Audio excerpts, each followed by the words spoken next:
క్లోమగ్రంథి క్యాన్సర్లకి సంబంధించి సర్జరీలు చేయొచ్చా, క్లోమగ్రంథి క్యాన్సర్ అనేది చాలా డేంజరస్ కదా అని చాలామంది అడుగుతున్నారు. అవును, మీరు అనుకుంటున్నట్టుగా క్లోమగ్రంథి క్యాన్సర్ చాలా డేంజర్. ఎందుకంటే దాంట్లో ఎటువంటి లక్షణాలు ఉండవు.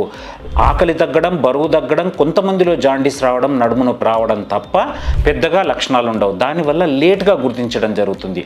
అందుకే స్క్రీనింగ్లో ఒకవేళ తొందరగా స్టేజ్ 2 అండ్ ఎర్లీ స్టేజ్ 3 వరకు దొరికిందనుకుంటే అప్పుడు ఖచ్చితంగా ముందు భాగంలో అయితే విపుల్ సర్జరీ, మధ్య భాగంలో అయితే సెంట్రల్లో కొంత భాగం ప్యాంక్రాస్ని తీసేయడం, తోక భాగంలో అయితే ఆ తోక భాగం ప్యాంక్రాస్ని తీయడం జరుగుతుంది. ఇవన్నీ ఇప్పుడు లాప్రోస్కోపీ అండ్ రోబో ద్వారా చేయడం జరుగుతుంది. ఇట్లాంటి పెద్ద సర్జరీలకి, చాలా కుట్లు వేయడం అవసరం ఉన్న సర్జరీలన్నిటికీ రోబో అనేది చాలా అడ్వాంటేజ్. ఎందుకంటే మంచి 70 degrees ఆఫ్ ఫ్రీడమ్ వల్ల, రోబో వల్ల చాలా ప్రిసిషన్తో సర్జరీ చేయడం జరుగుతుంది. అంతేకాకుండా లింఫ్ గ్రంథులు అన్నీ తీసేస్తే క్యాన్సర్ క్లియరెన్స్ నార్మల్ దానితో పోలిస్తే రోబోటిక్ సర్జరీలో చాలా ఎక్కువగా ఉంటుంది.